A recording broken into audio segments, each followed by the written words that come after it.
আসসালামু আলাইকুম এভরিওয়ান। আমাদের এইচএসসি একাডেমিক বায়োলজি ব্যাচের ফেজ 1 এর ফার্স্ট চ্যাপ্টার মানব শরীরতত্ত্ব, পরিপাক ও শোষণ চ্যাপ্টারটা তোমার মোস্টলি ইম্পর্ট্যান্ট। যদি জুওলজির ক্ষেত্রে বলো যে ইম্পর্ট্যান্ট যে চ্যাপ্টারগুলো আছে তার মধ্যে অন্যতম একটা হচ্ছে তোমার চ্যাপ্টার 3 বা হচ্ছে পরিপাক ও শোষণ। এটা তোমার একাডেমিকের ক্ষেত্রেও বোর্ড এক্সামের ক্ষেত্রেও যেমন গুরুত্বপূর্ণ, সেক্ষেত্রে তোমার যে কোনো অ্যাডমিশন টেস্ট বলো, মেডিকেল অ্যাডমিশন টেস্ট, ডেন্টাল বলো বা ভার্সিটি বলো, সব কিছুর জন্য গুরুত্বপূর্ণ। তো চ্যাপ্টারটা আমরা সেইভাবেই কাভার করার চেষ্টা করব যেন আমাদের academic admission, MCQ base preparation, CQ base preparation সব কিছুর জন্য কাভার হয়ে যায় আমরা যখন একবারেই পড়ি, এবং কোন ধরনের প্রশ্ন কিভাবে আসতে পারে সকল ধরনের কনসেপ্ট আমরা বোঝার চেষ্টা করব। তো চলো প্রথমে আমরা জেনে নিই যে একটা চ্যাপ্টার আসলে কিভাবে পড়া উচিত বা আমরা কিভাবে আঁকাবো, অর্থাৎ আমাদের রোড ম্যাপটা কেমন হবে।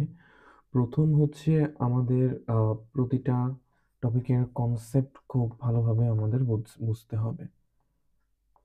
আমাদের প্রতিটি টপিকের কনসেপ্টগুলো খুব ভালোভাবে বুঝতে হবে।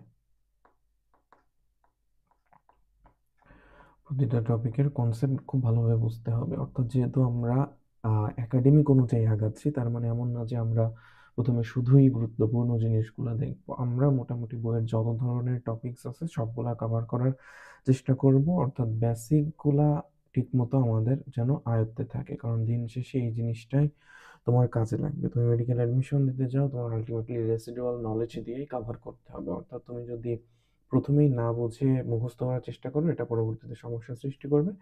দ্বিতীয়ত হচ্ছে আমরা প্রতিটা জিনিস বুঝে পড়ার ট্রাই করব। দ্বিতীয়ত হচ্ছে আমরা প্রতিটা জিনিস বুঝে পড়ার চেষ্টা করব, অর্থাৎ এমন না যে সবকিছু প্রথমেই মুখস্থ করার চেষ্টা করি। কিভাবে জিনিসটা বোঝা যায়, কিভাবে কাজ করে, এর উৎপত্তি কোথায়, শেষ কোথায়, মেকানিজমটা কি, এই জিনিসগুলো আমরা এত করার চেষ্টা করব। দেন হচ্ছে কোশ্চেন প্যাটার্ন সম্পর্কে আমাদের একটা ক্লিয়ার আইডিয়া থাকতে হবে।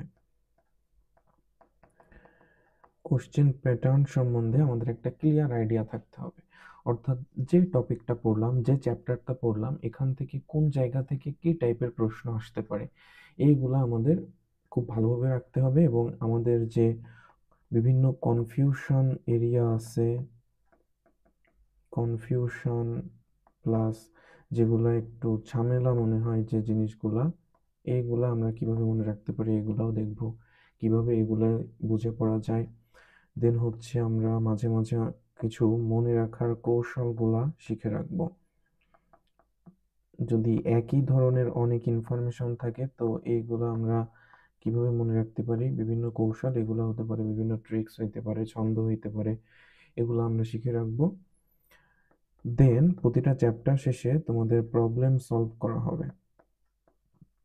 তোমরা নিজেরা পড়ার সময় যে সমস্যাগুলো ফেস করো, তো এই প্রবলেম সলভিং করা হবে তোমাদের। দেন হচ্ছে আমাদের অধ্যায় শেষে পরীক্ষা নেওয়া হবে, এক্সাম থাকবে আমাদের। চ্যাপ্টার শেষে যখন পড়ানো হয়ে গেল, দেন তোমরা তোমাদের প্রবলেমগুলো সলভ করে ফেললো, দেন হচ্ছে আমরা এক্সাম নিব। আর তো আমাদের মেন্টরশিপ আছেই তোমাদের সাথে। তোমাদের যে কোনো সমস্যা তোমরা আমাদের জানাতে পারো অলওয়েজ টেলিগ্রামে। অ্যান্ড আরেকটা কথা হচ্ছে তোমাদের এক্সট্রা ইনফো যে বইগুলা প্রোভাইড করা হবে কুরিয়ারের মাধ্যমে, এই এক্সট্রা ইনফো বুক থেকে তোমরা আগে অধ্যায় শেষে আমরা মেইন বই অর্থাৎ হাসান স্যার এবং আজমল স্যার কভার করার পর, এইগুলা ভালোভাবে পড়ার পর দেন এক্সট্রা ইনফো বুক থেকে তোমরা এক্সট্রা ইনফোগুলো পড়ে নেবা। আর এটা এমনভাবেই সাজানো যে এখানে আর তোমার হাসান স্যার আজমল স্যারের ইনফরমেশন নাই, ওখানে জাস্ট এক্সট্রা ইনফোগুলাই আছে, যেগুলো তোমার পড়লে আর আলাদা করে বই না পড়লেও তোমার চলবে। তো মোটামুটি এইগুলা ছিল হচ্ছে আমাদের চ্যাপ্টার রোডম্যাপ। তো চলো আজকে আমাদের পরিপাক ও শোষণ চ্যাপ্টারটা শুরু করা যাক। আগে তোমাদের একটা জিস্ট আইডিয়া দিয়ে নেয় যে পরিপাক ও শোষণ একটা চ্যাপ্টার, এখানে কি কি নিয়ে আলোচনা করা হয়েছে। এখানে ফার্স্টলি পরিপাক ও শোষণে বলা হয়েছে যে বিভিন্ন খাদ্যবস্তু যে পরিপাক হয়, আমিষ, শর্করা, এগুলা পরিপাক পদ্ধতি নিয়ে আলোচনা করা হয়েছে। পরিপাক পদ্ধতি অর্থাৎ কোন এনজাইমের মাধ্যমে কিভাবে পরিপাক হয়। দেন হচ্ছে পরিপাকের সাথে জড়িত আমাদের যেসব অঙ্গ এইগুলা নিয়ে আলোচনা করা হয়েছে। যেমন আমাদের কি আছে, জিহবা, জিহবার বিভিন্ন স্বাদকরি নিয়ে আলোচনা করা হয়েছে। দাঁত, তাই না? জিহবা, দাঁত, আমাদের পাকস্থলী,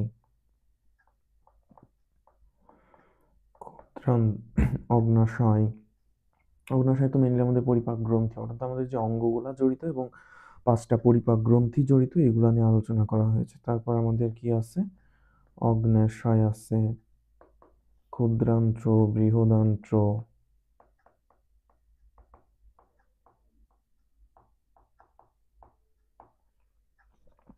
লালা গ্রন্থি,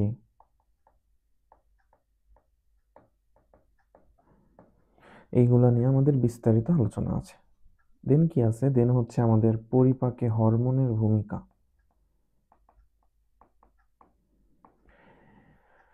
এর মধ্যে আছে তোমার যকৃৎ। যকৃৎ নিয়ে সবচেয়ে বেশি ইলাবোরেটলি লেখা হয়েছে আমাদের যকৃৎ নিয়ে, এবং পরীক্ষার জন্য ইম্পর্ট্যান্ট যকৃৎ বেশি। দেন হচ্ছে তোমার দেন হচ্ছে পরিপাকে হরমোনের ভূমিকা।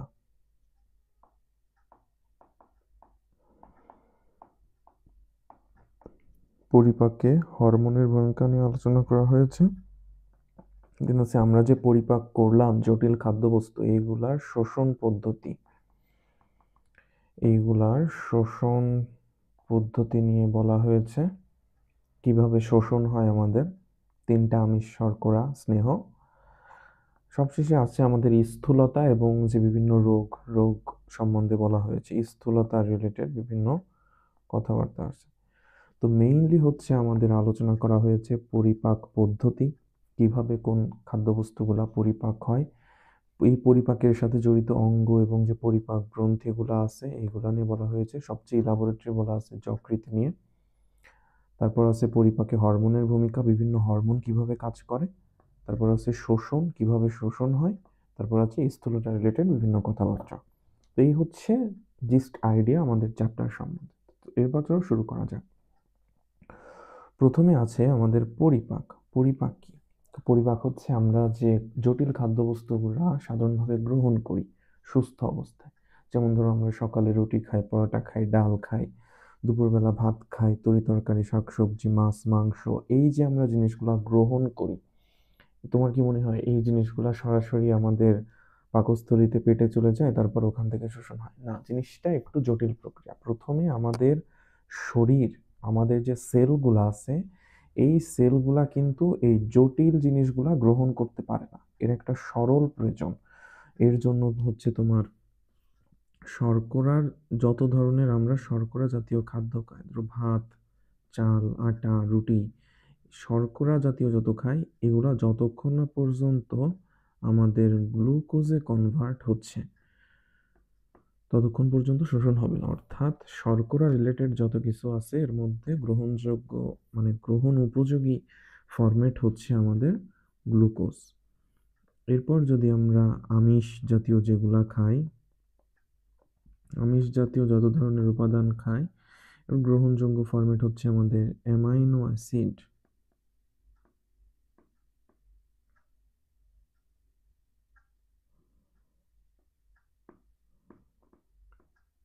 Amino acid. আর আমরা যে চর্বি বা ফ্যাট, তেল জাতীয় যতগুলো খাই, ফ্যাটি অ্যাসিড, গ্লিসারল।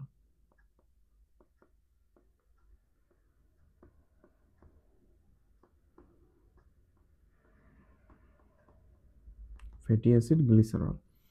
অর্থাৎ আমরা যত কিছু খাই, যা খাই না কেন, সেগুলো যতক্ষণ পর্যন্ত এই জিনিসগুলাতে কনভার্ট না হচ্ছে ততক্ষণ পর্যন্ত আমরা জিনিসগুলোকে শোষণ করতে পারবো না। তাহলে পরিপাক কি?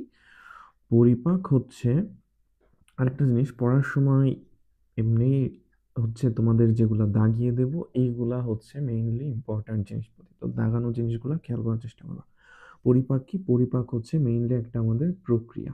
তো যে প্রক্রিয়ায় জটিল খাদ্যবস্তু বিভিন্ন হরমোন এবং এনজাইমের সহায়তায় ভেঙে দ্রবণীয়, সরল ও তরল এবং দেহকোষে গ্রহণ উপযোগী ক্ষুদ্র অণুতে পরিণত হয়। তাহলে এই দ্রবণীয়, সরল, তরল এবং দেহকোষে গ্রহণ উপযোগী ক্ষুদ্র অণু কোনগুলা? গ্লুকোজ, অ্যামাইনো অ্যাসিড এবং ফ্যাটি অ্যাসিড, গ্লিসারল। পরিপাক হয় তাকে পরিপাক বলে। যে আঙ্গিক তন্ত্রের মাধ্যমে খাদ্যবস্তুর যে আঙ্গিক তন্ত্রের মাধ্যমে খাদ্যবস্তুর পরিপাক ও শোষণ প্রক্রিয়া সম্পন্ন হয় তাকে বলে পৌষ্টিক তন্ত্র বা ডাইজেস্টিভ সিস্টেম। তন্ত্র গঠিত হয় কি নিয়ে? অনেকগুলা অঙ্গ নিয়ে তন্ত্র গঠিত হয়। তাহলে আমরা মেইনলি আলোচনা করব পৌষ্টিক তন্ত্র নিয়ে। ঠিক আছে, এখন পরিপাক প্রক্রিয়া দুইটা পদ্ধতিতে সংঘটিত হয়। কয়টা পদ্ধতিতে সংঘটিত হয়? এই পরিপাক প্রক্রিয়া সংঘটিত হয় দুইটা পদ্ধতিতে। একটা হচ্ছে তোমার যান্ত্রিক পরিপাক আর একটা হচ্ছে তোমার রাসায়নিক পরিপাক। মেইনলি আমাদের পড়াশোনা হচ্ছে এই রাসায়নিক পরিপাক নিয়ে। যান্ত্রিক পরিপাকটা নিয়ে অল্প কিছু পড়াশোনা আছে। প্রথমে যান্ত্রিক পরিপাক বা মেকানিক্যাল ডাইজেশনটা শেষ করি। যান্ত্রিক পরিপাকটা কি? যান্ত্রিক পরিপাকটা হচ্ছে উইথাউট এনি কেমিক্যাল চেঞ্জ, অর্থাৎ যান্ত্রিক পরিপাক শুধুমাত্র ফিজিক্যাল ব্রেকডাউনকে বোঝায়। অর্থাৎ আমরা যে খাওয়ার সময় আমরা মুখে কি খাবার চিবাই, গলাধঃকরণ করি, অর্থাৎ গিলে ফেলা যেটাকে বলে, অর্থাৎ আমরা খাদ্যবস্তু যে গলাধঃকরণ, চিবানোর মাধ্যমে কি ছোট ছোট অংশে পরিণত হওয়া, পৌষ্টিক নালী দিয়ে অতিক্রম করার সময় পেশল সঞ্চালন হয়, অর্থাৎ পেরিস্টালসিস। এই জিনিসটা দিয়ে কি বোঝাচ্ছে মেইনলি? যে পেশল সঞ্চালন, এই জিনিসটা দিয়ে মেইনলি আমাদের বোঝাচ্ছে যে পেরিস্টালসিস হয়। জিনিসটাকে বলা হয় পেরিস্টালসিস।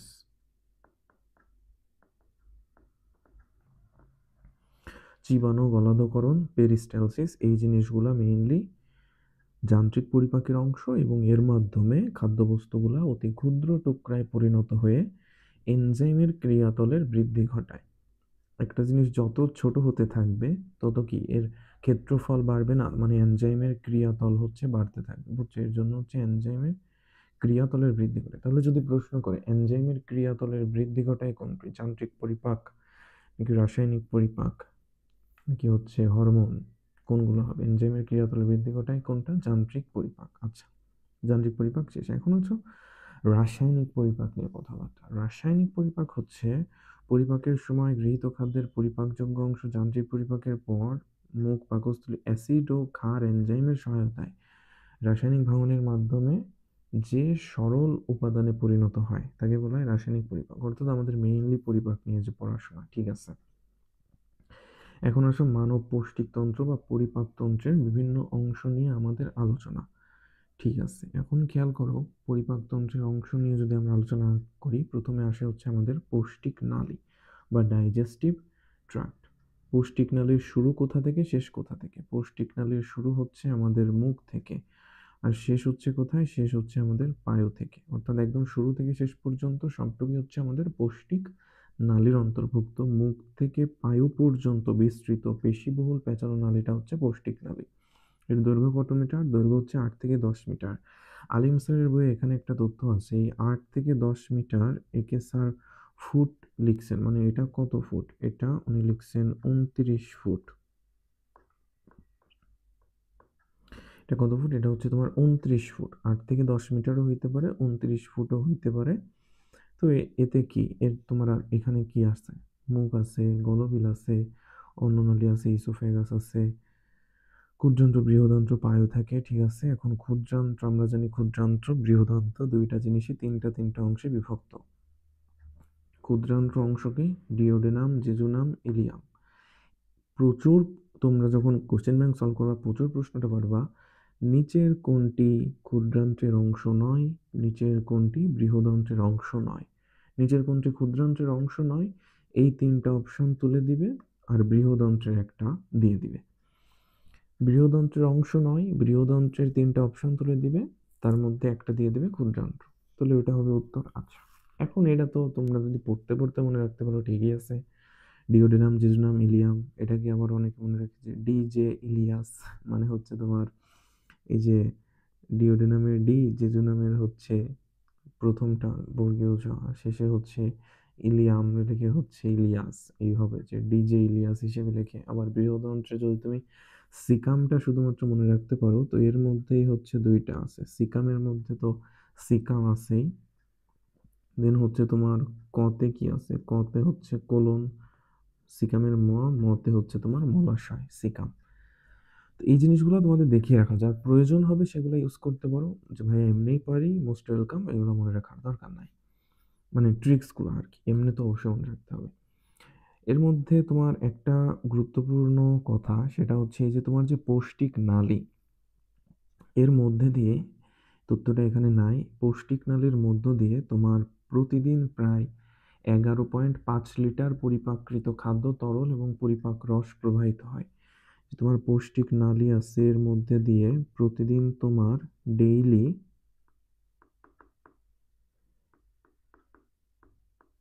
11.5 লিটার পরিপাকৃত খাদ্য, তরল ও পরিপাক রস।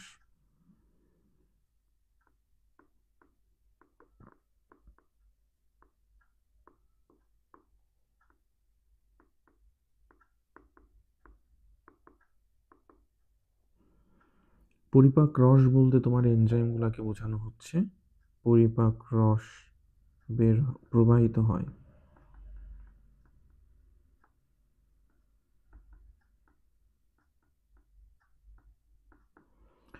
খেয়াল করো, আমাদের যে ইম্পর্ট্যান্ট এক্সট্রা ইনফোগুলো আছে, এগুলাও কিন্তু সাথে সাথে তোমাদের দেখিয়ে দিচ্ছি, যেন পরবর্তীতে যখন তুমি এক্সট্রা ইনফো বই থেকে পড়তে যাইবা, তখন কিন্তু সবগুলা পরিচিত মনে হবে, তখন আর পড়তে সমস্যা হবে না। তো ডেইলি 11.5 লিটার পরিপাকৃত খাদ্য তরল এখান থেকে বের হয়। আচ্ছা, ঠিক আছে। এখন পৌষ্টিকতন্ত্র মেইনলি তোমার দুইটা ভাগে বিভক্ত, বুঝছো? একটা হচ্ছে পৌষ্টিক নালী, পৌষ্টিক গ্রন্থি। এখান থেকে খুবই গুরুত্বপূর্ণ, নিচের কোনটি পৌষ্টিক গ্রন্থির অংশ নয়? কি দিবে? লালা গ্রন্থি, যকৃৎ, অগ্নাশয়, পাকস্থলী। পাকস্থলী কিসের অংশ? পাকস্থলী কিন্তু পৌষ্টিক নালীর অংশ। পাকস্থলী কিন্তু তোমার পৌষ্টিক নালীর অংশ। তো পৌষ্টিক গ্রন্থিগুলা খুব ভালোভাবে মনে রাখবে, একদম মুখস্থ। 5টা পৌষ্টিক গ্রন্থি কয়টা আছে? বা ডাইজেস্টিভ গ্ল্যান্ড আছে হচ্ছে আমাদের 5টা। কি কি? প্রথমে মুখ থেকে শুরু করো, লালা নিঃসৃত হয় লালা গ্রন্থি থেকে। তারপর আমাদের যকৃৎ, তো অবশ্যই বস মানুষ, যকৃৎ থেকে পিত্ত রস নিঃসৃত হবে, যকৃৎ থেকে জমা থাকে পিত্তথলিতে। অগ্নাশয় থেকে অগ্নাশয় রস নিঃসৃত হবে। অগ্নাশয় অবশ্যই একটা মিশ্র গ্রন্থি। অগ্নাশয় কি? অগ্নাশয় হচ্ছে আমাদের একটা মিশ্র গ্রন্থি, মিক্সড গ্ল্যান্ড। অর্থাৎ এখান থেকে এনজাইম প্লাস হরমোন দুইটাই নিঃসৃত হয়, বুঝছো? এনজাইম, এখান থেকে আমাদের এনজাইম প্লাস হরমোন দুইটাই নিঃসৃত হয় অগ্নাশয় থেকে। দেন হচ্ছে আমাদের পাকস্থলী। পাকস্থলীতে হচ্ছে তোমার পাকস্থলীতে হচ্ছে তোমার গ্যাস্ট্রিক গ্রন্থি আছে, তাই না? এখানে হচ্ছে তোমার গ্যাস্ট্রিক গ্রন্থি আছে, এইচসিএল নিঃসৃত হয়। দেন হচ্ছে আমাদের অন্ত্রে আছে হচ্ছে আমাদের আন্ত্রিক গ্রন্থি। তাহলে এই হচ্ছে আমাদের 5টা গ্রন্থি গেল। মুখ থেকে শুরু, লালাকরণ হয় লালা গ্রন্থি। আর একটু নিচে যাও, তারপর আছে আমাদের যকৃৎ। যকৃৎ থেকে পিত্ত রস নিঃসৃত হয়। তারপর আছে অগ্নাশয়। অগ্নাশয় মিশ্র গ্রন্থি, এনজাইম হরমোন দুইটাই ক্ষরণ করে। গ্যাস্ট্রিক গ্রন্থি পাকস্থলীতে পাওয়া যায়, এসিএল নিঃসরণ করে। আন্ত্রিক গ্রন্থি অন্ত্রে পাওয়া যায়। শেষ। এরপর আসো, এই যে একই কথা, পৌষ্টিকতন্ত্র দুই বিভক্ত। পৌষ্টিক গ্রন্থি, এটা তো আমাদের পড়া হয়ে গেল। Very very important. 5টা পৌষ্টিক গ্রন্থির নাম। এরপর হচ্ছে আমাদের পৌষ্টিক নালী। আচ্ছা, খেয়াল করো, প্রথমে কি আছে? প্রথমে আছে আমাদের মুখছিদ্র, যেটা আমাদের কি দ্বারা বেষ্টিত থাকে? আমাদের দুইটা ঠোঁট, উপরের ঠোঁট নিচের ঠোঁট, দুইটা ঠোঁট দ্বারা বেষ্টিত থাকে হচ্ছে আমাদের মুখছিদ্র। পৌষ্টিক নালীর অংশ মুখছিদ্র, এই যে মুখছিদ্র। তারপর হচ্ছে আমাদের মুখবিবর বা মুখ গহ্বর, অর্থাৎ আমরা যেখানে আমাদের খাদ্যবস্তুগুলা চর্বণ করি, এই জায়গাটা হচ্ছে আমাদের মুখবিবর। বিবর মানে গহ্বর, গর্তকে বোঝায়, হোল। দেন হচ্ছে আমাদের গলবিল। আচ্ছা, তো এই গলবিল অন্ননালী, এই জিনিসটা নিয়ে তোমাদের একটু প্যাঁচ লাগে, গলবিল আর অন্ননালী নিয়ে। তো এই জিনিসটা যদি তোমাদের একটু দেখাইতে চাই,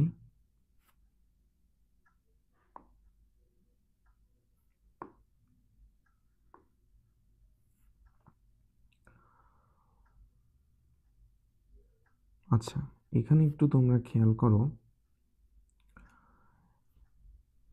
এটা তো আমাদের যে মুখ গহ্বর, তাই না? যেহেতু এটা ক্রস সেকশন দেখাচ্ছে, তো মুখ গহ্বর। আচ্ছা, ঠিক আছে। তো গলবিল জিনিসটা কি? গলবিল হচ্ছে মুখ গহ্বরের পর থেকে, অর্থাৎ মেইনলি আমাদের যে গলার যে অংশটা, গলার যে উপরিভাগ, অর্থাৎ তোমার এই ট্রাকিয়া ইসোফেগাস মানে শ্বাসনালী এবং অন্ননালী এই দুইটার আগে যে অংশটা হচ্ছে অন্ননালীর আগ পর্যন্ত এবং মুখ যে বিবর মুখ গহ্বরের পর থেকে অন্ননালীর আগ পর্যন্ত যে অংশটা এইটা হচ্ছে তোমার ফ্যারিংস বা একে বলা হয় গলবিল বুঝছো এই জিনিসটা হচ্ছে তোমার গলবিল। এই ফ্যারিংস এর সাথে আরেকটা গুলো তোমার সেটা হচ্ছে ল্যারিংস। ল্যারিংস জিনিসটা কি? ল্যারিংস হচ্ছে তোমার যে স্বরযন্ত্র যেখান থেকে আমাদের সাউন্ড প্রডিউস হয়, ল্যারিংস স্বরযন্ত্র আর ফ্যারিংস হচ্ছে তোমার গলবিল বুঝছো। তাহলে এরপর তোমাদের গলবিল গেল, তারপর হচ্ছে অন্ননালী। অন্ননালীর দৈর্ঘ্য কত? 23 থেকে 25 সেন্টিমিটার। যদি বললো দৈর্ঘ্য কি সবগুলা লাগবে না, এখানে যেগুলো দাগানো আছে এগুলো অবশ্যই মনে রাখবা। বৃহদন্ত্রের দৈর্ঘ্য 1.5 মিটার, ক্ষুদ্রান্ত্রের দৈর্ঘ্য 6.7 মিটার। পাকস্থলীটা ইজি আছে। আমাদের যে সাধারণত আমরা স্কেলগুলা ব্যবহার করি মানে আমাদের পড়াশোনার কাজে মার্জিন টানতে স্কেলের দৈর্ঘ্য দেখবো কত? 30 সেন্টিমিটার। তো পাকস্থলীর দৈর্ঘ্য 30, প্রস্থ অর্ধেক 15। অন্ননালী 23 থেকে 25, গলবিল 12.5, অন্ননালীর প্রায় অর্ধেক। এখন আসো পাকস্থলীর যে 5টা অংশ আছে তাই না? তো পাকস্থলীর যে 5টা অংশ এটা আমরা পাকস্থলীতে যেও দেখব, তারপরে এখানে আমরা একটু দেখে যাই যে পাকস্থলীর যে 5টা অংশ আছে আমাদের।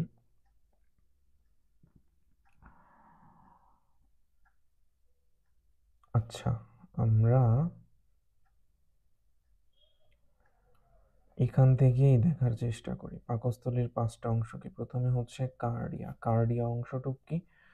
কার্ডিয়া হচ্ছে তোমার এইখানে, অর্থাৎ আমাদের যে অন্ননালী এবং পাকস্থলীর যে সংযোগ স্থল এটা হচ্ছে কি কার্ডিয়া। ফান্ডাস মানে কি? ফান্ডাস এটা হচ্ছে কি? এটা হচ্ছে তোমার কার্ডিয়া। ফান্ডাস হচ্ছে ডোম মানে গম্বুজের মতো দেখতে এই যে অংশটা, পাকস্থলীর উঁচু যে অংশটা এটা হচ্ছে তোমার ফান্ডাস।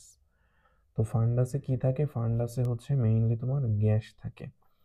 ফান্ডাসে হচ্ছে মেইনলি গ্যাস থাকে, যেমন তোমার অক্সিজেন, কার্বন ডাই অক্সাইড, এই গ্যাসগুলো থাকে হচ্ছে তোমার ফান্ডাসে। ফান্ডাসে থেকে মেইনলি গ্যাসগুলো থাকে। আর এরপর হচ্ছে থাকবে আমাদের দেহ, অর্থাৎ এই যে পুরাটা এটা হচ্ছে আমাদের দেহ। দেহ বডি বা হচ্ছে আমাদের কি কার্পাস। দেহ বডি বা কর্পাস। কোথাও যদি অপশনে দেখো যে বডি নাই কর্পাস আছে তার মানে এটা কর্পাসই হবে, দেহ। এখন এই দেহ হচ্ছে আবার বড় বাঁক আর ছোট বাঁক দুইটা জিনিস থাকে, অর্থাৎ এই যে বাঁকটা এটাকে বলা হয় হচ্ছে তোমার ছোট বাঁক আর এই জিনিসটাকে বলা হচ্ছে তোমার বড় বাঁক।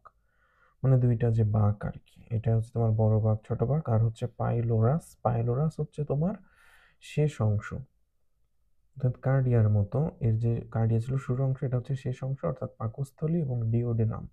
পাকস্থলী এবং তোমার ডিওডেনামের যে সংযোগ স্থলটা এটা হচ্ছে তোমার পাইলোরাস। মানে পাকস্থলী এবং ক্ষুদ্রান্ত্রের সংযোগ স্থল হচ্ছে পাইলোরাস। শেষ। এরপর হচ্ছে আমাদের ক্ষুদ্রান্ত্র, আগেই পড়ে আসছি। ক্ষুদ্রান্ত্রের 3টা অংশ ভেরি ভেরি ইম্পর্ট্যান্ট। বৃহদন্ত্রের 3টা অংশ ভেরি ভেরি ইম্পর্ট্যান্ট। কোলন। এখন হচ্ছে কোলন হচ্ছে আবার তোমার, এর আবার 4টা সেগমেন্ট আছে। একটা হচ্ছে তোমার ঊর্ধ্বগামী কোলন, এই যে এটুকু উপরে উঠতেছে ঊর্ধ্বগামী কোলন। অনুপ্রস্থ, দেখো এখানে কিন্তু মুখস্থ করা না, তুমি চিত্রটা দেখলেই বুঝতে পারবা। এটা উপরে উঠতেছে ঊর্ধ্বগামী, দেন হচ্ছে এটা হচ্ছে অনুপ্রস্থ মানে ট্রান্সভার্স আর কি, প্রস্থ বরাবর আছে অনুপ্রস্থ।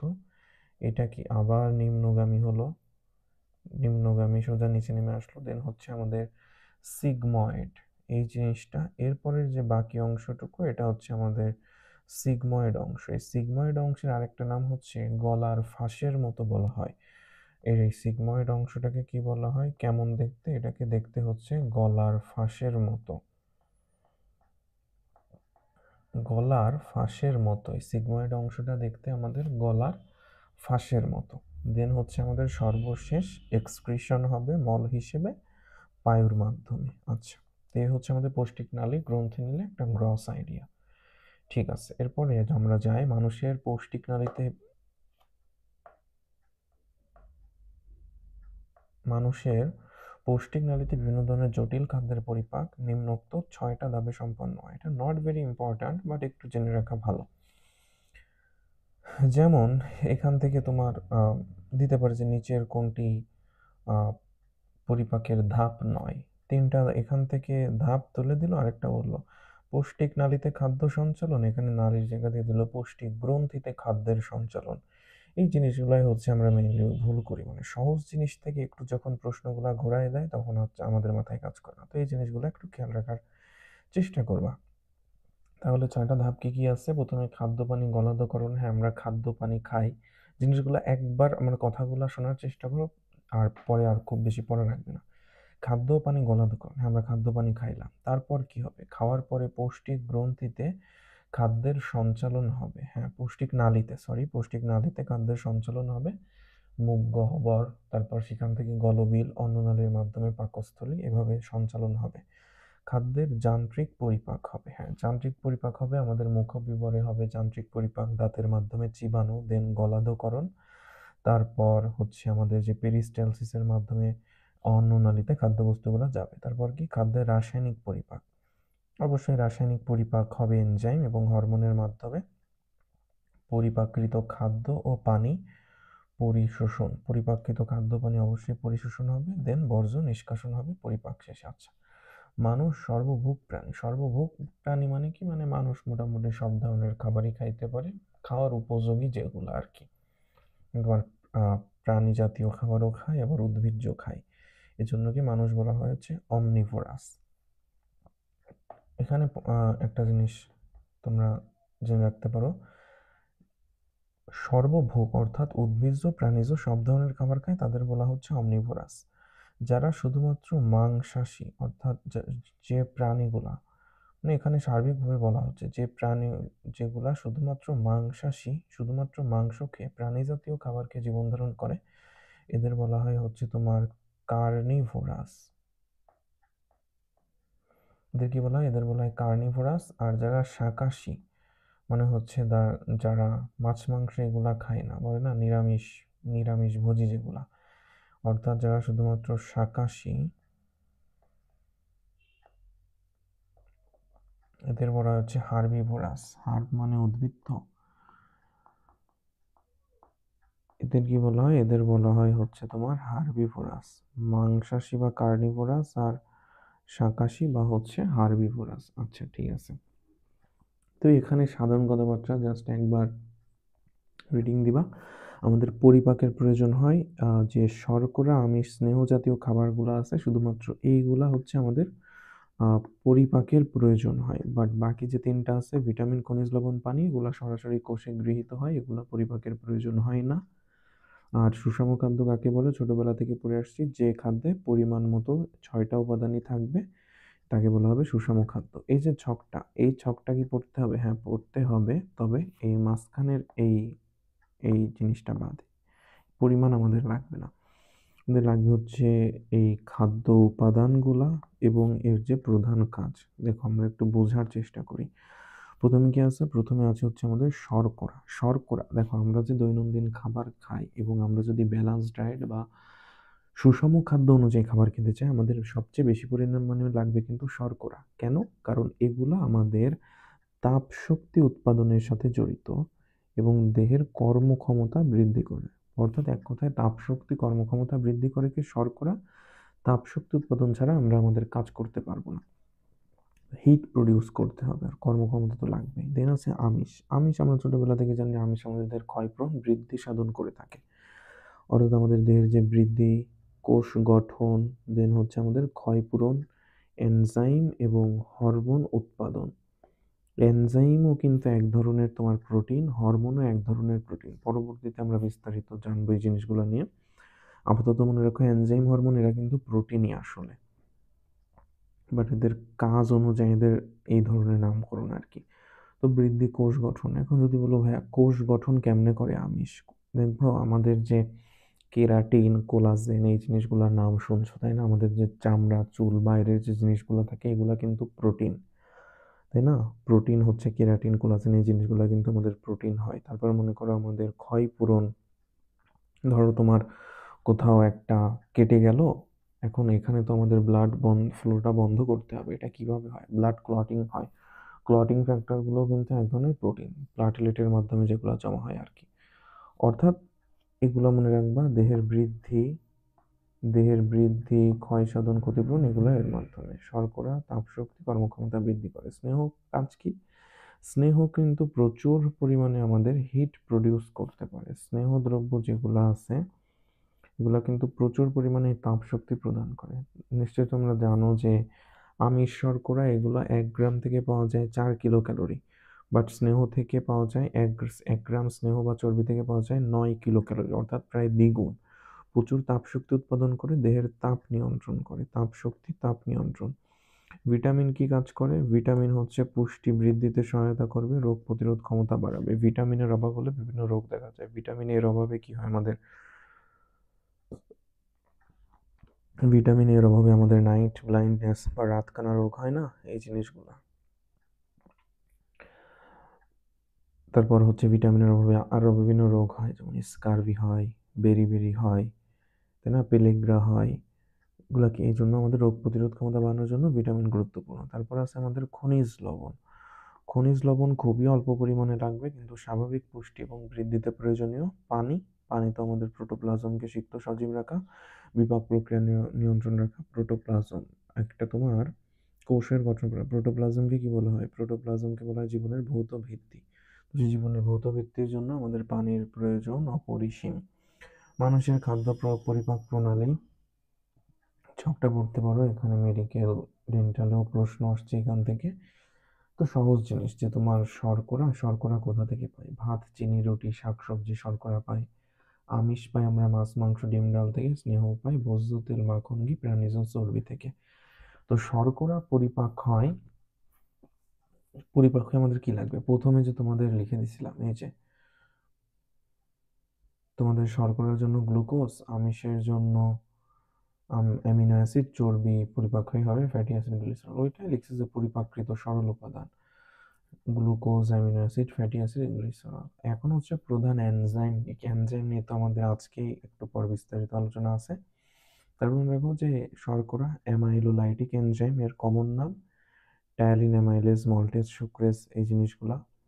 প্রোটিওলাইটিক এনজাইম, প্রোটিন থেকে আসছে। প্রোটিওলাইটিক, লাইটিক মানে কি? লাইসিস থেকে আসছে, অর্থাৎ ভেঙে দেয়। প্রোটিনকে ভাঙে যে এনজাইম তাকে বলা হয় প্রোটিওলাইটিক এনজাইম। লিপিডকে ভাঙে যে এনজাইম তার নাম লাইপোলাইটিক এনজাইম, যেমন পাকস্থলী আন্ত্রিক lipase, phospholipase, cholesterol esterase, lecithinase. আচ্ছা, তো কোন এনজাইমের মাধ্যমে কিভাবে পরিপাক হয় এটা হচ্ছে আমরা পরবর্তীতে জানবো। আপাতত তোমরা দেখে রাখো আর কি, পেপসিন, ট্রিপসিন, কাইমোট্রিপসিন। বিস্তারিত আলোচনা আছে আমাদের পরে এটা নিয়ে। ঠিক আছে, এরপরে হচ্ছে মুখ ও গহ্বরে খাদ্য পরিপাক। আমাদের পৌষ্টিক নালীর প্রথম অংশ ছিল মুখ গহ্বর, তো এখান থেকেই হচ্ছে আমাদের শুরু। মুখ গহ্বরে খাদ্য পরিপাক। মানুষের পৌষ্টিক নালী কি? মুখ থেকে পাই পর্যন্ত বিস্তৃত, 8 থেকে 10 মিটার লম্বা। ওকে, ঠিক আছে, এত কিছু আমাদের লাগবে না। আচ্ছা, এখানে একটু লাগবে, খেয়াল করো। মুখ গহ্বরের ঊর্ধ্ব প্রাচীর তালুর অস্থি এবং পেশি দিয়ে গঠিত। সামনের প্রাচীর ঠোঁটের পেশি দিয়ে, পাশের প্রাচীর গালের পেশি দিয়ে গঠিত। তোমরা বুঝতে পারছো। পাশে আছে আমাদের 2 গাল, উপরে আছে ঊর্ধ্ব প্রাচীর তালুর অস্থি পেশি দিয়ে, পাশে তো হচ্ছে আমাদের গাল দিয়ে আর কি। তালুর অগ্রভাগ অস্থি নির্মিত এবং শক্ত, পশ্চাৎভাগ পেশল এবং নরম। তুমি জিহ্বা দিয়ে উপরে ফিল করার চেষ্টা করবো। সামনে দেখো শক্ত তালু, জিহ্বা পিছন দিকে নিয়ে যাও, অর্থাৎ এই যে তোমার উপরে মানে সামনের দিকে, যেটা সামনের দিকে ইয়া, কিন্তু পিছনের দিকে হচ্ছে তোমার কি? নরম। এখন খেয়াল করো, কোমল তালুর পেছনের প্রান্তের মধ্যভাগ থেকে পেশল আলজিভ উভুলা মুখ গহ্বরের চূড়া থেকে। এই জিনিসটা খুব সমস্যা করে আমাদের, যে আলজিভ, বুঝছো? আচ্ছা, তোমাদের এখন দেখায়, মানে হচ্ছে তো আলজিভ উভুলার এপিগ্লটিস বা উপজিহ্বা, এই দুইটা জিনিসকে আলজিভ ওভা বা উভুলা বলে, বা ইউভুলা যেটাই বলো। আর হচ্ছে আমাদের উপজিহ্বা বা এপিগ্লটিস।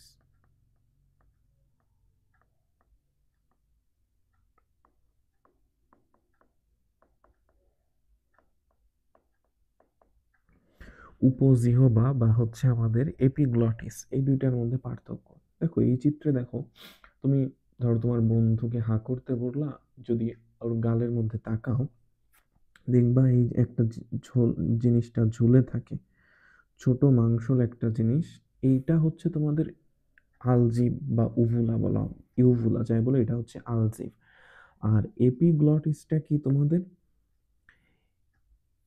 এপিগ্লটিসটা যদি তোমরা দেখতে চাও খেয়াল করো, যখন ধরো এই যে আমরা খাবার খেলাম মুখ গহ্বর দিয়ে, খাবার যাচ্ছে যাচ্ছে যাচ্ছে, এই জিনিসটা হচ্ছে তোমাদের এপিগ্লটিস। এটা হচ্ছে, তো বুঝতেই পারছো, আমাদের ক্রস সেকশন আর কি মানব দেহের। তো এপিগ্লটিস হচ্ছে এই জিনিসটা, এটা কিন্তু স্বাভাবিকভাবে দেখা যায় না বাহির থেকে। আর এই যে যেটা ঝুলে আছে এটা হচ্ছে তোমার এই যে আমরা যে উভুলা বা আলজিভ, আলজিভ বা উভুলা হচ্ছে তোমার এইটা, আর এপিগ্লটিস হচ্ছে তোমার এই জিনিসটা। এর কাজ কি, এটা হচ্ছে আমরা যখন খাবার খাই, দেখো কি সুন্দর সিস্টেম, আমরা যখন খাবার খাই, খাবার আসছে আসছে আসছে আসছে, এখন খেয়াল করো সামনে কি, সামনে হচ্ছে আমাদের ট্রাকিয়া, এই যে সামনে হচ্ছে আমাদের ট্রাকিয়া, পেছনে হচ্ছে ইসোফেগাস। খাবার তো আমাদের এই নালি দিয়ে যাইতে হবে, কিন্তু গলবিল তো কমন দুইটার জন্য। এখন খাবার যদি আমাদের এই ইসোফেগাসে না গিয়ে ট্রাকিয়ায় চলে যায় তাইলে তো হবে না। এই জন্য কি, যখন খাবার স্বাভাবিকভাবে শ্বাস প্রশ্বাসের জন্য এটা খোলা থাকে, এই যে পথটা খোলা থাকে, স্বাভাবিকভাবে শ্বাস প্রশ্বাস হয়। কিন্তু যখন আমরা খাবার খাই তখন এটার উপর খাবার এসে চাপ দেয়, খাবার এসে চাপ দিলে এই জিনিসটা নেমে যায়, নেমে যেয়ে আমাদের এই ট্রাকিয়ার পথটা বন্ধ করে দেয়। খাবার ইসোফ্যাগাস অর্থাৎ খাদ্যনালী দিয়ে আমাদের নিচে চলে আসে, বুঝছো তো? এপিগ্লটিসের কাজ হচ্ছে এটা, খাদ্য যে আমাদের বোলাস বা খাদ্যমণ্ড যেটা, এটা যেন আমাদের ট্রাকিয়াতে না যায়, শ্বাসনালীতে না যায়, এটা আমাদের রোধ করে কে, এপিগ্লটিস। তাহলে বুঝছো তো আমাদের, সবকিছু মুছে দিই, আমাদের যে আলজিহ্বা জিনিসটা উপরে থাকে এটা হচ্ছে এপিগ্লটিস, এটা হচ্ছে এখানে থাকে।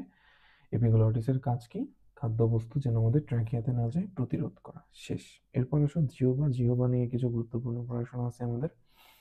জিহ্বায় আমাদের স্বাদ থাকে, 7-20 থাকে, দুই 7-20 থাকে, 2000 থেকে 10,000 7-20 থাকে। টেস্ট বাড বলা হয়। এখন জিহ্বার বিভিন্ন কয়েকটা পার্ট আছে যে পার্টগুলো নির্দিষ্ট স্বাদ গ্রহণ করে। যেমন ধরো জিহ্বার অগ্রপ্রান্তে থাকে হচ্ছে মিষ্টতা, এই যে তোমার অগ্রপ্রান্ত, এখানে থাকবে হচ্ছে তোমার মিষ্টতা। জিহ্বার যে অগ্রপ্রান্ত কি, মিষ্টতা। অগ্রভাগের দুই পাশে থাকে হচ্ছে লবণাক্ততা। অগ্রভাগের দুই পাশে কি থাকে, অগ্রভাগের দুই পাশে আমাদের কি থাকবে, অগ্রভাগের দুই পাশে থাকবে আমাদের লবণাক্ততা। মানে এই যে দুই সাইডে, এই সাইডে লবণাক্ততা আর এই সাইডে থাকবে হচ্ছে আমাদের লবণাক্ততা, ঠিক আছে। পিছনের দিকে কি থাকবে, তিক্ততা। মানে এই যে একদম যেখানে পিছনের দিকে থাকবে হচ্ছে আমাদের তিক্ততা। তারপর আমাদের কেন্দ্রীয় অংশ, মাঝখানের যে অংশটা, কেন্দ্রীয় অংশ হচ্ছে এটার প্রোনাউন্সিয়েশনটা একটু মজার, স্বাভাবিকভাবে মনে হয় উমামি বা ইয়াম্মি, সুস্বাদ বা ইয়াম্মি বলা হয়। এটা হচ্ছে তোমার কেন্দ্রীয় অংশ। এই এটা গুরুত্বপূর্ণ এই তথ্যটা। কেন্দ্রীয় অংশ বলা হয় হচ্ছে উমামি, সুস্বাদ গ্রহণ করে কেন্দ্রীয় অংশ। এই তো এটা পশ্চাৎ ভাগের দুই পাশে থাকে হচ্ছে টক বা অম্লতা, যে পশ্চাৎ ভাগের এই দুই পাশে থাকবে হচ্ছে তোমার টক বা অম্লতা। হচ্ছে কোন পার্ট কি স্বাদ গ্রহণ করে, এই কথাবার্তা 5 থেকে 10 দিনের মধ্যে হচ্ছে তোমার খাদ্যের ঘষায় স্বাদকুড়ি নষ্ট হয়ে যায়, প্রতিস্থাপিত হয়। আর তোমার এই জিহ্বায় গ্রাহক কোষ বা গ্যাস্ট্রাটরি কোষ থাকে হচ্ছে তোমার প্রায় 100টা, বুঝছো? জিহ্বায় তোমার গ্যাস্ট্রাটরি কোষ থাকবে কয়টা, বা গ্রাহক কোষ থাকবে হচ্ছে তোমার 50 থেকে 100টা।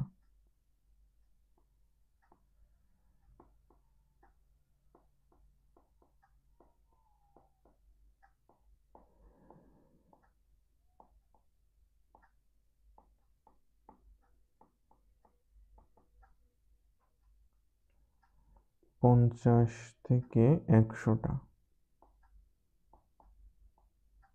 বুঝছো? 50 থেকে 100টা হচ্ছে তোমার গ্যাস্ট্রাটরি বা গ্রাহক কোষ থাকবে জিহ্বায়। আরেকটা মোস্ট ইম্পর্ট্যান্ট তথ্য জিহ্বা নিয়ে, সেটা হচ্ছে জিহ্বায় তোমার এটা আলিম স্যারের বইয়ের ইনফো, জিহ্বায় তোমার তিন প্রকার গ্রন্থি থাকে। জিহ্বায় তিন প্রকার গ্রন্থি থাকে। কোথায় দেখাই? জিহ্বায় কয় প্রকার গ্রন্থি থাকে? জিহ্বায়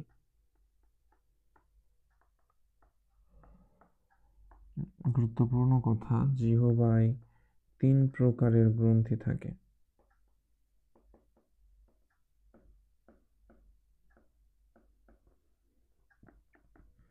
এক হচ্ছে শ্লেষা ক্ষরণকারী গ্রন্থি। প্রথমটা হচ্ছে তোমার শ্লেষা ক্ষরণকারী গ্রন্থি। প্রথমটা কি? প্রথমে হচ্ছে তোমার শ্লেষা ক্ষরণকারী গ্রন্থি। তারপর হচ্ছে তোমার সেরাস গ্রন্থি।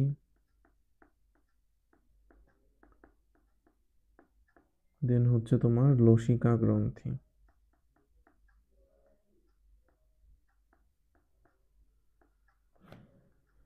দেন হচ্ছে তোমার জিহ্বায় তিন প্রকার গ্রন্থি থাকে। এক শ্লেষা ক্ষরণকারী গ্রন্থি, দুই হচ্ছে সেরাস গ্রন্থি, তিন হচ্ছে তোমার লসিকা গ্রন্থি। ওকে, এরপর আসো আমাদের যে লালা গ্রন্থি নিয়ে। মানুষের মুখ গহ্বরের দুই পাশে কয় জোড়া লালা গ্রন্থি আছে? তিন জোড়া লালা গ্রন্থি আছে। একটা হচ্ছে প্যারোটিড গ্রন্থি, দুই হচ্ছে সাবম্যান্ডিবুলার গ্রন্থি, তিন হচ্ছে আমাদের সাবলিঙ্গুয়াল গ্রন্থি। কোনটা কোথায় থাকে? প্যারোটিড। প্যারোটিড হচ্ছে দুই পাশের কানের নিচে থাকবে, দুই পাশের কানের নিচে থাকে প্যারোটিড গ্রন্থি। দুই পাশের কানের নিচে থাকবে প্যারোটিড গ্রন্থি। সাব ম্যান্ডিবুলার, ম্যান্ডিবল তো বুঝছোই, মুখ গহ্বরে যে বলে না চাপার জোর, এই যে চাপা যেটাকে বলা হয় আর কি। ম্যান্ডিবল, সাব ম্যান্ডিবুলার গ্রন্থি হচ্ছে নিচের চোয়ালের ভিতরের দিকে, ম্যান্ডিবলের নিচে থাকে।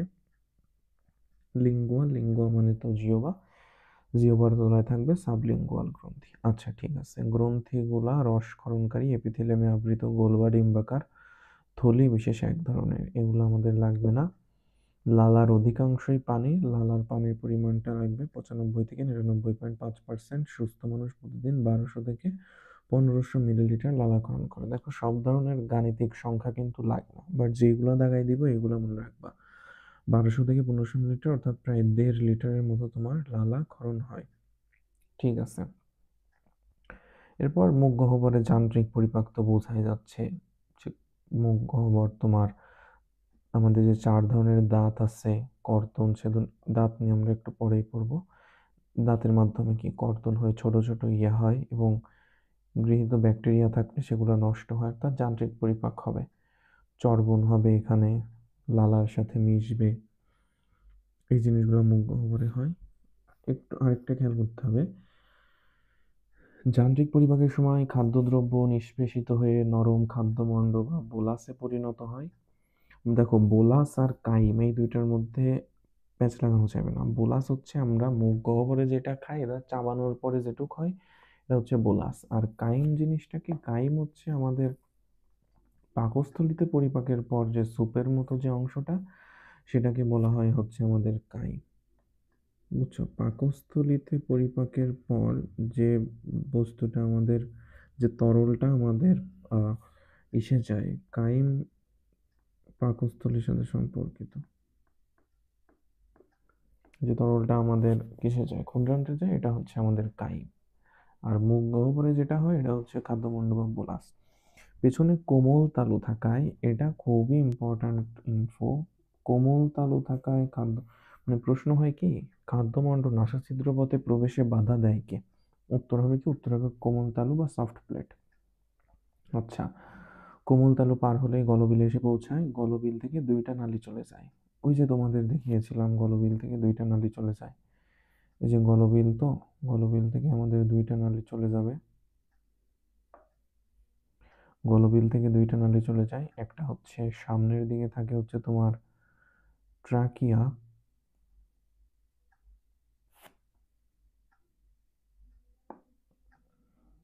এই যে গলবিল, গলবিল শেষ, গলবিল থেকে দুইটা নালী চলে গেল।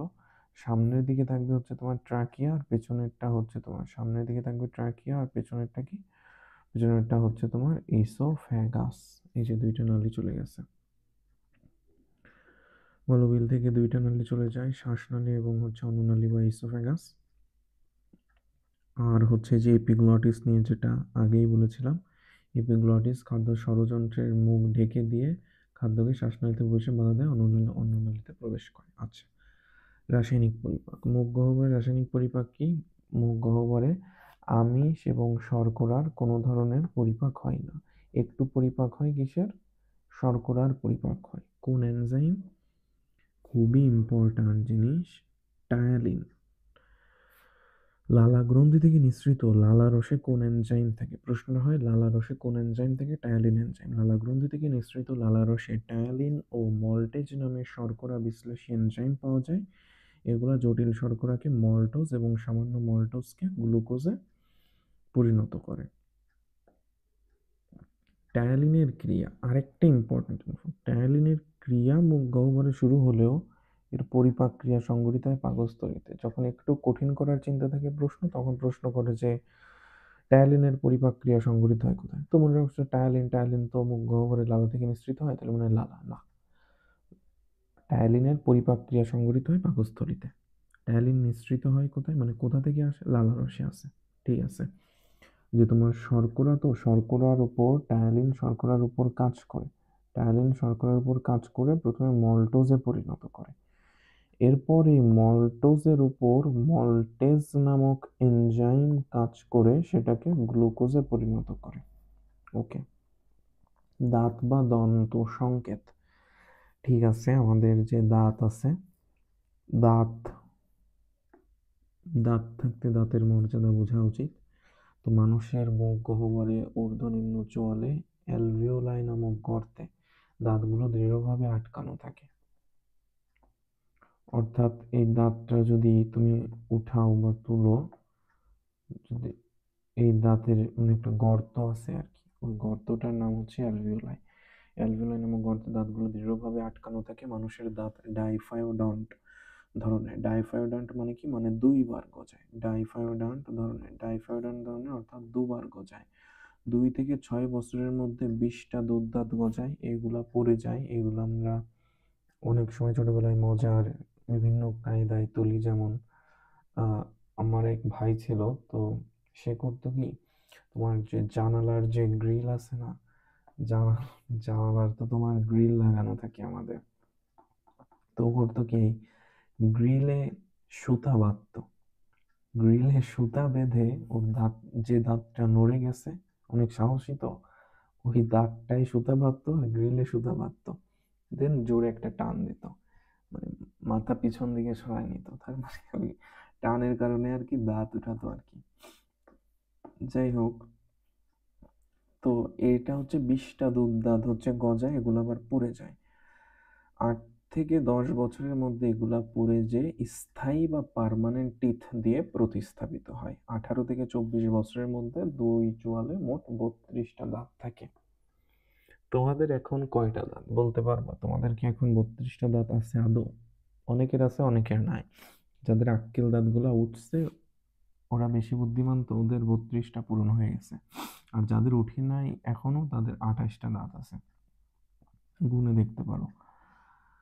তো এখানে দাঁত দেখো, এই যে বললো না ডাইফায়োডন্ট ধরনের, এখানে একটু বলে থেমে গেছে আজমল স্যার, বাট এখানে আরেকটু কথা আছে। এই মানুষের দাঁত কিন্তু এই ধরন 3 ধরন, বুঝছো? একটা তো ডাইফায়োডন্ট, আর একটা হচ্ছে মানে 3 প্রকৃতির, আসলে 3 প্রকৃতির দাঁত। তোমার একটা হচ্ছে তো যেটা ডাইফায়োডন্ট,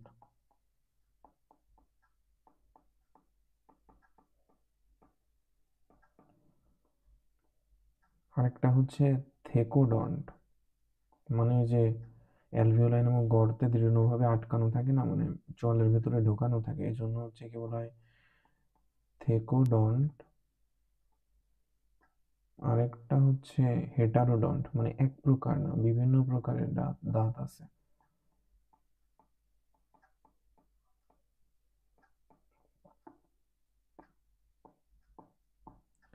3 প্রকৃতির দাঁত, 3 ধরন মানুষেরই আছে। ডাইফায়োডন্ট দুইবার গজা, এই জন্য বলা হয় থেকোডন কেন বলা হয়? থেকোডন মানে গর্তের মধ্যে ঢোকানো থাকে। হেটারোডন চার প্রকার আছে এই জন্য। কি কি সেই চার প্রকার?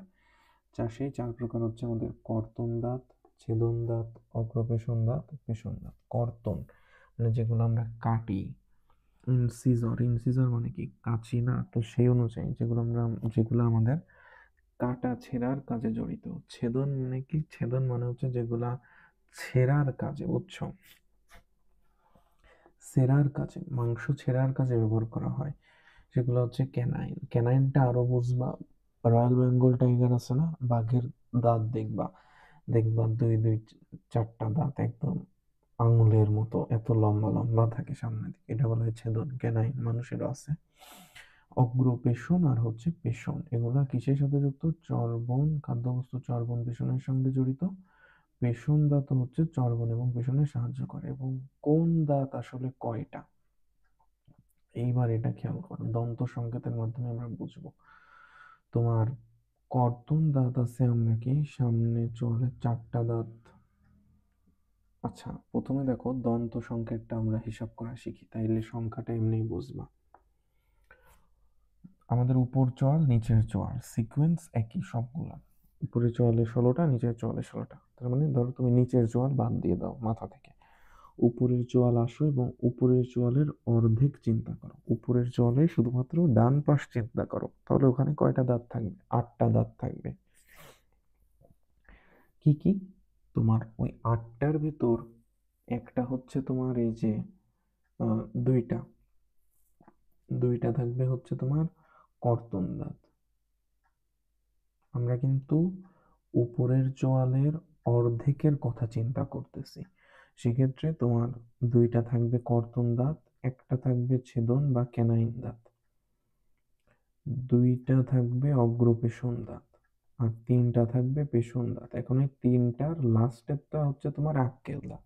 এখন মনে করো যার বয়স 15 বছর, তার তো আর আক্কেল দাঁত উঠে নাই, তাই না? তাহলে তার এইটা থাকবে না, তার পেশন দাঁত হবে দুইটা। বাট জেনারেলি দন্ত সংকেত বললেই আমরা পেশন দাঁত তিনটা হিসাব করি আক্কেল দাঁত সহ। এখন যদি বলে উপরের চোয়ালে কর্তন দাঁত কয়টা? উপরের চোয়ালে কর্তন দাঁত 4টা, এই দুইটা আর এই দুইটা 4টা। ছেদন দাঁত কয়টা হবে? ছেদন দাঁত হবে 2টা, একটা একটা। অগ্রপেশন কয়টা হবে? এক পাশে ছিল 2টা, তাহলে আর এক পাশে হবে 2 2 4টা। এখন বুঝতে হবে তোমার উপরের চোয়ালের এক পাশের কথা বলতেছে নাকি উপরের চোয়াল বলতেছে। চোয়াল বললে এই যে দন্ত সংকেত দেয়া কিন্তু তোমার এই হিসাবে 4/1 মানে যে উপর বা যে কোনো এক চোয়ালের এক সাইডেরটা, অর্থাৎ 8টা হিসাব করে তোমার দন্ত সংকেত দেয়া। ফুল উপরের চোয়াল বা সম্পূর্ণ নিচের চোয়াল হিসাব করে দেয়া না। বোঝা গেল আশা করি। তো এই হচ্ছে তোমার দাঁতের কাহিনী। এভাবে যেভাবে প্রশ্ন করে মনে রাখবা, এই যে তোমার সংকেত লাগবে I2C1 P2M3, I2C1 P2M3, I2C1 P2M3। প্রাপ্তবয়স্ক মানুষের দন্ত সংকেত, সংকেতটা মনে রাখতে পারলেই তুমি এমনি বুঝতে পারো। I2 মানে কি? ইনসিজর। I2 মানে হচ্ছে তোমার ইনসিজর। I2 মানে ইনসিজর, কর্তন দাঁত দুইটা প্রতি চোয়ালের যে কোনো এক সাইডে, প্রতি চোয়ালের অর্ধেকে। দুইটা ক্যানাইন দাঁত কয়টা? একটা। প্রিমোলার দুইটা, মোলার তিনটা, যেগুলো এই যে তোমার দেখালাম আর কি। I2C1 P2M3 এই। আর যদি দুধ দাঁত বলে, দুধ দাঁতের ক্ষেত্রে হচ্ছে তোমার কোনো প্রিমোলার দাঁত থাকে না।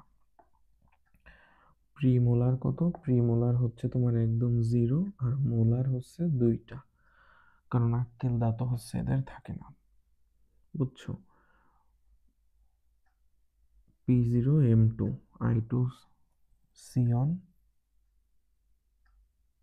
এখানে সিয়ন লিখতে যে ও লিখে ফেলাইছে, I2C1 P0M2। আচ্ছা, তো এরপর এখান থেকে 2 দিয়ে গুণ করার মাধ্যমে উপরের চোয়ালেরটা পাইলো 10, আবার উপর নিচ দুই চোয়াল হিসাব করলে আসে 20। এইভাবে দ্বন্দ্ব সংকেত আর কি। আচ্ছা ঠিক আছে, এখন আসো পাকস্থলীতে খাদ্য পরিপাক। আমরা আসবো হচ্ছে আমাদের পাকস্থলীতে খাদ্য পরিপাক নিয়ে, ঠিক আছে। পাকস্থলী তো বলছিলাম একটা স্কেলের মতো, আমরা যেসব স্কেল ব্যবহার করি, 30 সেন্টিমিটার লম্বা, 15 সেন্টিমিটার চওড়া, ঠিক আছে। এখন খেয়াল করো, সদ্য ভূমিষ্ঠ শিশু একটা বেবি যখন জন্মগ্রহণ করে, তার পাকস্থলী কিন্তু এত বড় থাকে না, ধারণ ক্ষমতা এত থাকে না, মাত্র 30 মিলিলিটার বা 1 আউন্স, মনে রাখতে হবে। বয়স সন্ধিকালে সেটা 1 লিটার, এটা লাগে না, আর এটা লাগবে 1.5 থেকে 2 লিটার, হচ্ছে আমরা যখন প্রাপ্তবয়স্ক হয়ে দাঁড়াই তখন হচ্ছে 1.5 থেকে 2 লিটার হচ্ছে থাকে ধারণ ক্ষমতা। তাহলে একটা বেবির 30 মিলিলিটার, প্রাপ্তবয়স্ক 1.5 থেকে 2 লিটার। পাকস্থলীর কয়টা অংশ থাকে? অংশগুলো আমরা পৌষ্টিক নালী থেকে দেখে আসছি, 5টা থাকে। কার্ডিয়া, ফান্ডাস, দেহ বা কর্পাস। কর্পাসে একটা থাকবে হচ্ছে তোমার, যে এটা হচ্ছে বড় ভাগ, এটা হচ্ছে ছোট ভাগ। তারপর হচ্ছে এন্ট্রাম, পাইলোরাস। ওকে।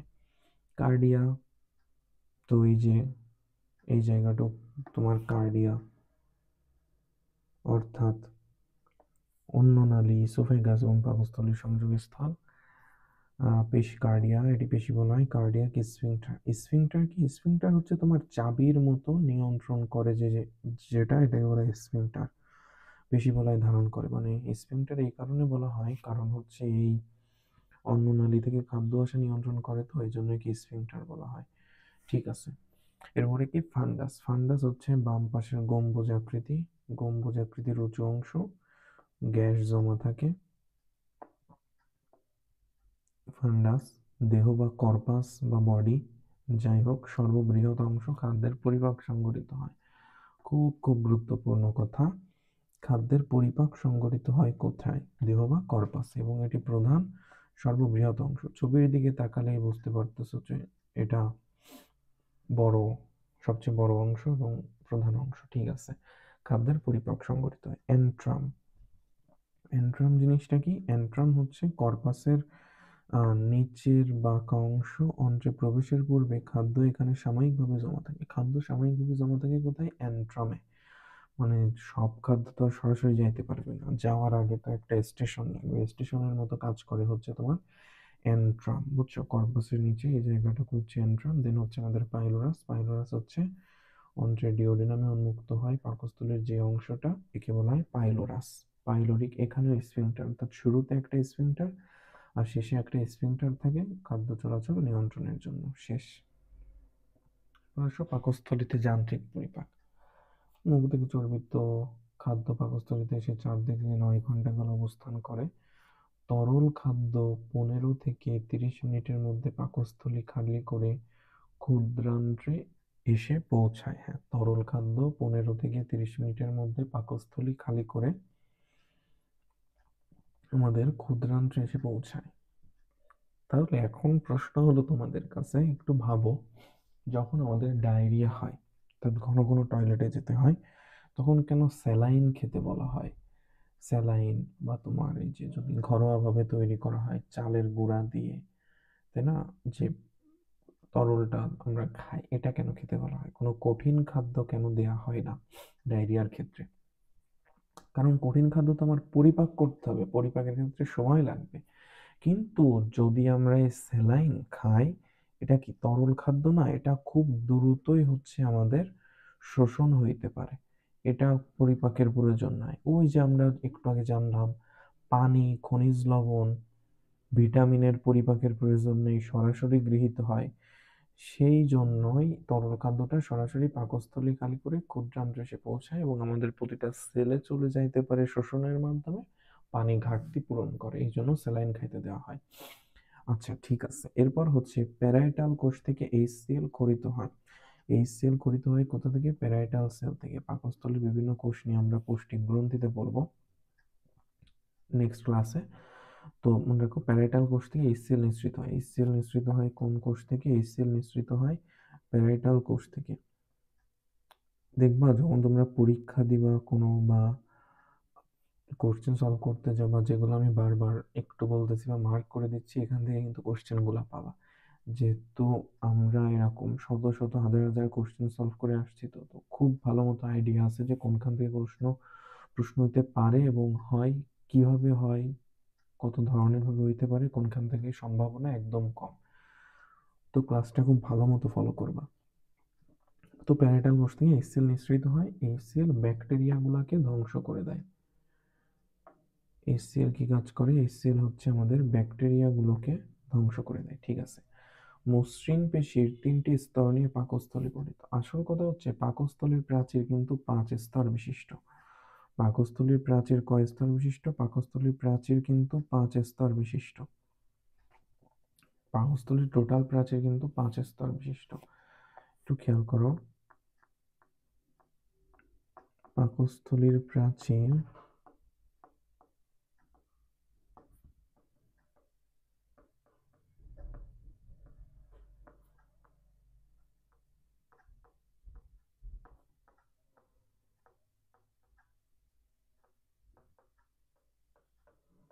স্তরগুলো কি কি? স্তরগুলো হচ্ছে আমাদের সেরোসা,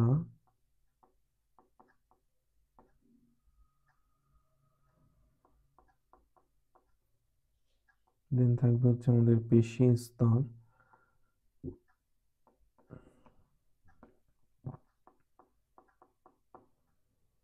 তারপর থাকবে সাবমিউকোসা,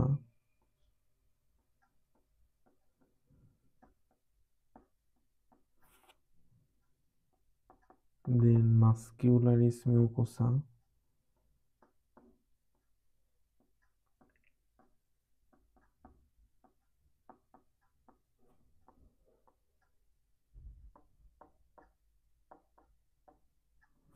দেন হচ্ছে ফাইনালি মিউকোসা, সবচেয়ে যে ভেতরের স্তরটা।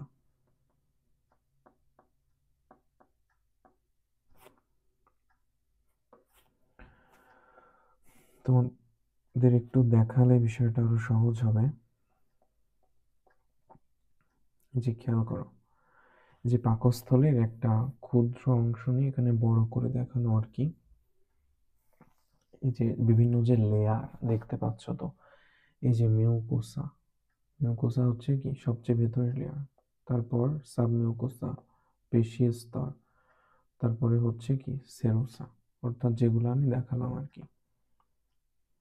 সেরোসা পেশি, এখানে হচ্ছে বাহির থেকে ভিতর দেখাচ্ছে, বুঝছো? এটা হচ্ছে বাহির থেকে ভেতর,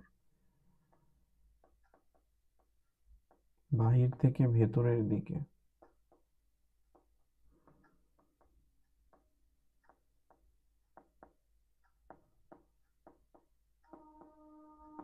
বাহির থেকে ভেতরের দিকে এভাবে বোঝাচ্ছে। আচ্ছা,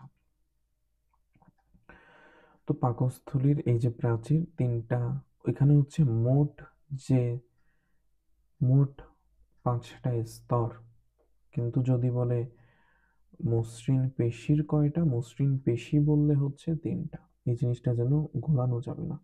মসৃণ পেশির 3টা স্তর, বাট মোট কয়টা স্তর নিয়ে গঠিত? 5টা নিয়ে গঠিত। ঠিক আছে।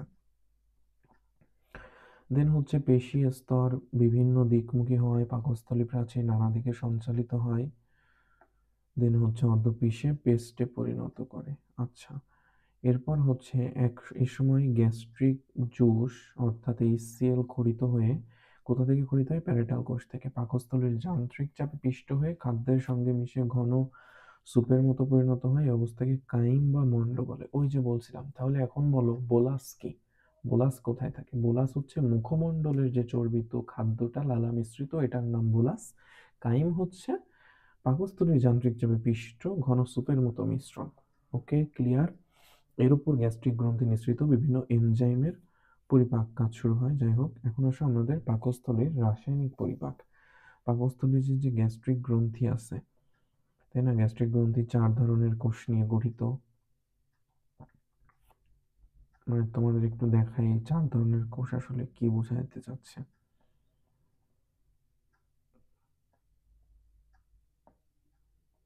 এটা নিয়ে হচ্ছে আমাদের পুষ্টি গ্রন্থি অংশে পড়াশোনা। এই যে আমাদের যে গ্যাস্ট্রিক গ্রন্থি আছে না পাকস্থলীতে, এই যে অক্সিনটিক কোষ, মিউকাস কোষ, আর্জেন্টাভিস কোষ, জাইমোজেনিক কোষ, এইগুলা বোঝাচ্ছে আর কি, যে এত ধরনের কোষ। এগুলো আমরা ইনশাআল্লাহ নেক্সট ক্লাসে পড়ব। আমরা এখন পাকস্থলীর রাসায়নিক পরিপাকটা দেখি। আচ্ছা, তো পাকস্থলীর রাসায়নিক পরিপাক হচ্ছে যে নলাকার গ্রন্থিগুলো, এখান থেকে গ্যাস্ট্রিক জুস নিঃসৃত হয়। গ্যাস দেখো গ্যাস্ট্রিক জোশ, এখানে কোন হরমোন জড়িত? গ্যাস্ট্রিন, গ্যাস্ট্রিক গ্রন্থি, গ্যাস্ট্রিক জোশ, কোন হরমোন? গ্যাস্ট্রিন হরমোন, একই নামের সাথে মিল। তো পাকস্থলীতে সাধারণত শর্করা জাতীয় খাদ্যের কোনো পরিপাক ঘটে না, কারণ শর্করা বিশ্লেষী কোনো এনজাইম নেই। মেইনলি পরিপাক ঘটে কিসের? মেইনলি পরিপাক ঘটে হচ্ছে আমিষের পরিপাক ঘটে, তাই না? আমিষের পরিপাক ঘটে। আচ্ছা, এখন তোমাদের একটু সামারি করে দেখো। পাকস্থলীতে আমিষের পরিপাক, তাই না? পাকস্থলীতে মেইনলি আমিষেরই পরিপাক হয়। আমিষের পরিপাক কিভাবে হয়? খুবই ইম্পর্ট্যান্ট। তোমার সিকিউ এর জন্য যেমন ইম্পর্ট্যান্ট, বোর্ড এক্সামের এমসিকিউ এর জন্য। মানে এমসিকিউ তো বোর্ড প্লাস এডমিশন সব ক্ষেত্রে। আচ্ছা, প্রথমে খেয়াল করো, এখানে তোমার এনজাইম লাগবে। কি কি এনজাইম লাগবে? আমাদের এনজাইম লাগবে পেপসিন এবং জিলেটিনেস, যে এনজাইম আছে এই এনজাইমগুলো লাগবে। আমাদের এনজাইম লাগবে কি কি? এই যে আমাদের এনজাইম লাগবে, পেপসিন লাগবে এবং জিলেটিনেস এনজাইম লাগবে। এনজাইম কি কি লাগবে? এনজাইম লাগবে হচ্ছে আমাদের পেপসিন ও জিলেটিনেজ।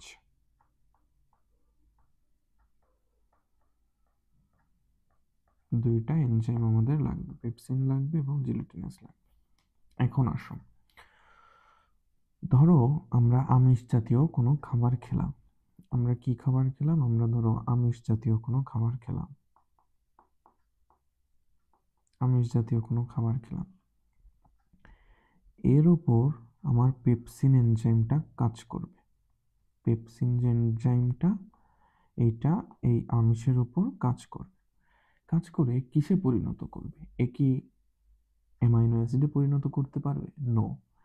এর একটা সেকেন্ডারি ভার্সন আছে। মানে সেকেন্ডারি ভার্সন বলতে তোমার আমিষের যে জটিল ভার্সন এবং তোমার অ্যামাইনো অ্যাসিড একদম শোষণযোগ্য যেটা, এর মাঝখানে আরেকটা পরিবর্তন হয়, সেটা হচ্ছে প্রোটিওজ এবং পেপটোন। বুঝছো?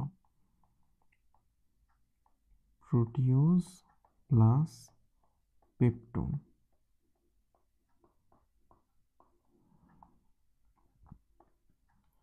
মেইনলি অ্যামাইনো অ্যাসিড হবে তোমার ক্ষুদ্রান্ত্রে, যে আপাতত এইটুক এর উন্নতি ঘটলো আর কি। আমিষ পেপসিনের মাধ্যমে প্রোটিওজ এবং পেপটোনে পরিণত হলো। আচ্ছা ঠিক আছে, এখন আসো, যেহেতু একটা বললাম পেপসিন, ওকে ফাইন, জিলেটিনেস নামের সাথে মিল আছে। জিলেটিনেজ এনজাইম তাহলে জিলেটিনের উপর ক্রিয়া করবে। জিলেটিন কি জিনিস? জিলেটিনও হচ্ছে এক ধরনের আমিষ আর কি, এর উপর ক্রিয়া করে জিলেটিন। জিলেটিন নামক আমিষের উপর ক্রিয়া করবে জিলেটিনেজ নামক এনজাইম। জিলেটিনেজ নামক এনজাইম এ কি উৎপন্ন করবে? এ করবে পেপটোন এবং পলিপেপটাইড। মানে একটু একটু করে এরা সরলের দিকে আগাচ্ছে, বাট পুরোপুরি অ্যামাইনো অ্যাসিড হচ্ছে না, প্রায় সরল হয়ে যাচ্ছে। পেপটোন এবং পলিপেপটাইড,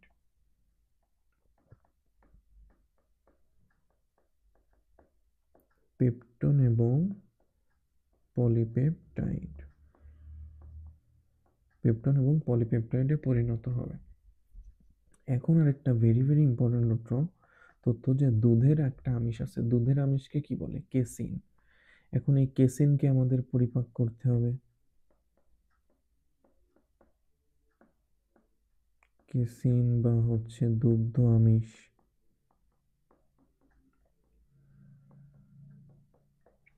একে পরিপাক করতে হবে।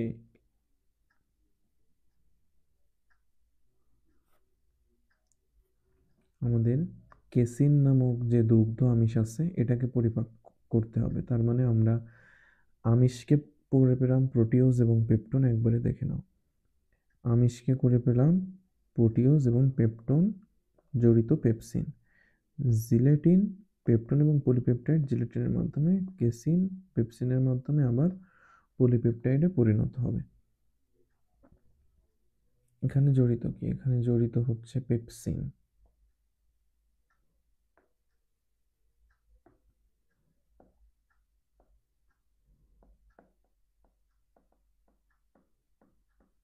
পেপসিন জড়িত এবং তৈরি করবে আমাদের পলিপেপটাইড।